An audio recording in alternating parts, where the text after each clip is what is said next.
and welcome to Create Crochet with me, Rebecca. In today's video I'm going to show you how to do this really attractive granny stitch cowl. Now obviously yours is going to be a lot wider than this. I've just shown you this for demonstration purposes. So in the video I'm going to be using a 4.5mm hook and the appropriate yarn. So let's get on and make. Couple of things that you're going to need. Obviously your yarn. I've chosen 2 shades of blue. Couple of things with the yarn. When you buy it, make sure that both balls of yarn require the same hook size, otherwise you're going to have a cluster, I'll go through that in a minute, a cluster of really chunky double crochets. Again, I'll go through that in a second. And then the other one will be really skinny and it'll just look a bit weird and it won't sit right. So make sure that they're the same thickness yarn and the same hook size. The next thing you're going to need is some scissors just to snip off those loose ends and to join in the new colour, and obviously a little yarn needle. Now you can use plastic or metal, the preference is yours. Let's get on and make. To start off with, we are going to do a slip knot. So that small end in your left hand, come around your fingers, and then the long piece comes through your loop. With your hook, just pick up that loop and tighten the knot with the short end. And with the long end, you can tighten it up onto your hook. Now you're going to chain into 3. So yarn over and come through is 1 chain. So we're going to do in groups of 3. So that's 1, 2, 3. 1, 2, 3. All the way along until your chain is long enough for your cowl. So I hope you have fun with that, and I'll see you in a second. So you've chained to the count of 3, however long you want it. Yours is going to be bigger than mine, or if you're making it for a child it might be this small, but for the video purposes I'm not going to make a huge proper big size one. So looking at your chain, you have what looks like a braided version on one side, and flipping it over you have these horizontal bars. When you do that, this is how you're going to get your chain straight, and it is important that you do get a straight chain with no kinks or twists in it. So starting from the first chain from your hook, just work your fingers along your chain to make sure it's not twisted at all, and then coming to this first chain that you're made, we're going to make a slip stitch. So into the first chain, onto your hook, yarn over and come through everything on your hook, and so you've made a ring. You're going to chain 3, which is the same height as a double crochet, so in effect you are making your first double crochet by chaining 3. Into the same place we're going to do 2 double crochet. So to do a double crochet, it's yarn over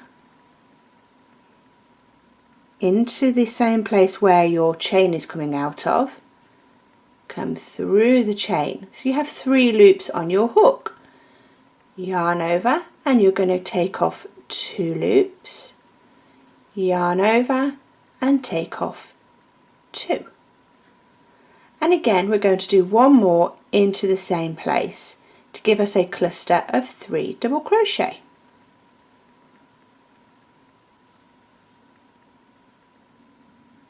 Like so. In between each cluster you're going to chain 1, and then you're going to skip 2 chains. So that's 1 and that's 2. So the next cluster of 3 double crochet is going to go into here. So yarn over and into the chain and complete your double crochet as normal. So that's 1,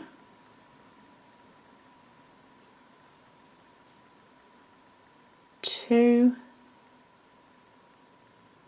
and 3. don't forget to chain 1. By chaining 1, that gives us our gap in between each of our clusters, which will be really easy when we come to the next round. So we're going to skip 1, and don't forget to skip this chain here.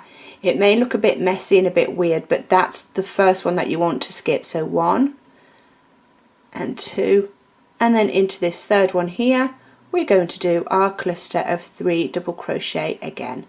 Now when you go into the chain, it doesn't really matter what part of the chain you go into, but it does matter that you go into the chain and not underneath it. So that's my 3. I'm going to go ahead and straight away chain 1. So that's skipping 1, that's skipping 2, and into this one here, and into that chain, and off we go again. So I'm sure you're happy you know what you're doing now. Go all the way along your chain, and I will see you and show you what to do once you've completed that.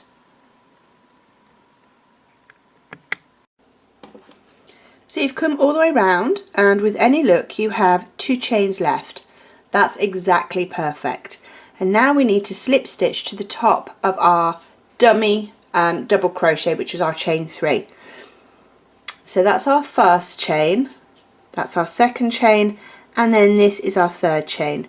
So insert your hook into that chain, making sure that you don't go into this gap here, yarn over, come through the chain and come through there.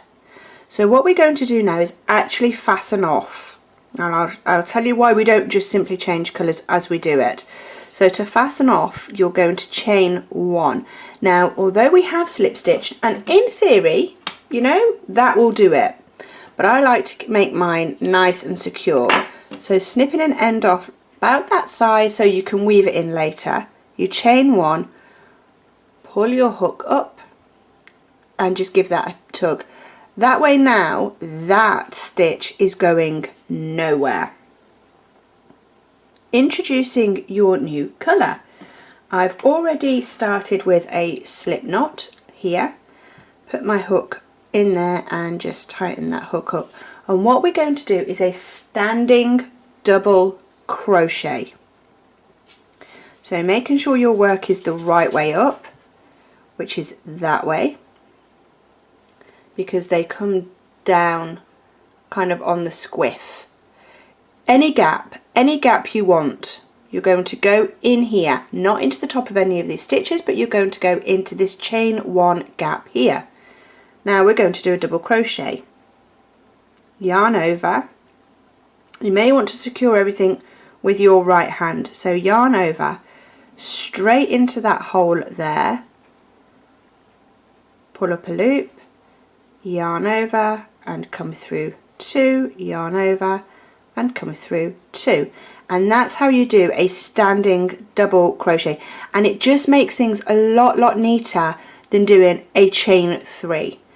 So that's 1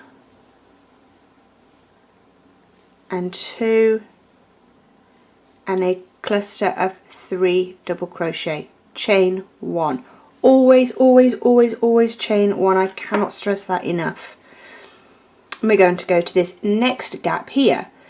So yarn over, I'm going to follow my finger through that gap, just so you can see that I'm going into the gap and not actually a stitch. 2 and 3, chain 1, into the next one. If you are a really tight crocheter and you can't automatically see where your gap is, just spread your work out a little bit. Don't yank on it, don't give it a and pull it, because you will stretch your work and it will become disfigured. So you will be able to automatically see where your chain 1 gaps are. If you are still struggling, there is another way. These are double crochets, but they're also called posts. So to count your posts, you go 1, 2 and 3. So you know this after the third is where you need to put your next cluster. So I hope that helps you with recognising where to put this round, and of course future rounds. So that's my 3, chain 1, straight away going to chain 1 once I get my hook back in. So that is how to do the next round. When you come round here, I'll show you how to do it again and we'll go from there. Ta-da! Come all the way round with your 2 colours. That's very, very impressive. Well done. So we are going to slip stitch now into the top of our standing double crochet, which is that bad boy there. So hook in, yarn over, and complete your slip stitch, chain 1. And again, we only chain 1, it's not part of the exact pattern, but we only chain 1 because it just gives it a stronger knot where we come off of the yarn. So now you know how to do the change colours. I want to show you one more time. My yarn has just dropped on the floor, which is just genius. So hook into your next colour. Now I don't know whether you want to do it 2 colours or a rainbow. It's entirely up to you. It's your crochet. You design it. Try not, when you do your standing double crochet, try not to go into this area here, because as you work round you'll have loads of tail ends and it will just get really, you know what I mean. So to do a standing double crochet, any chain 1 space that you want, and so just secure it with your finger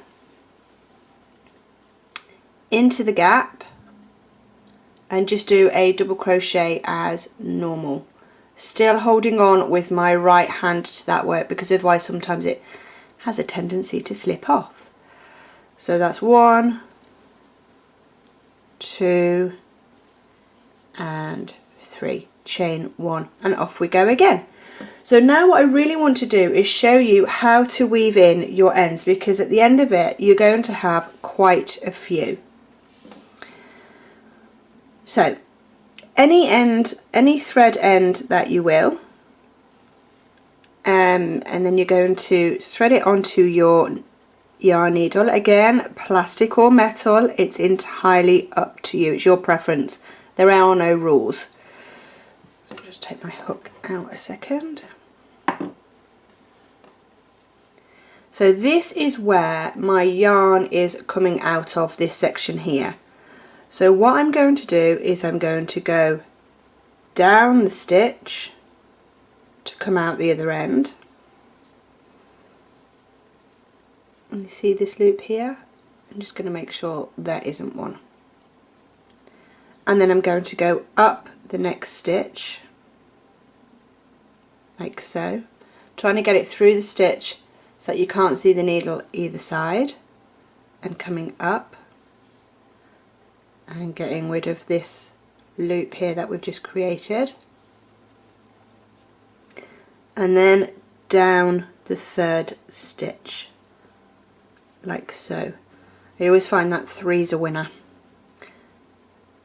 Take your hook off your yarn with your yarn scissors, just snip it off as close to your work as you dare without cutting your yarn, and that will secure that end. It also means if you do it once, twice and 3, that if that tail end does for any reason come out, which it shouldn't, you have enough yarn to weave it back in.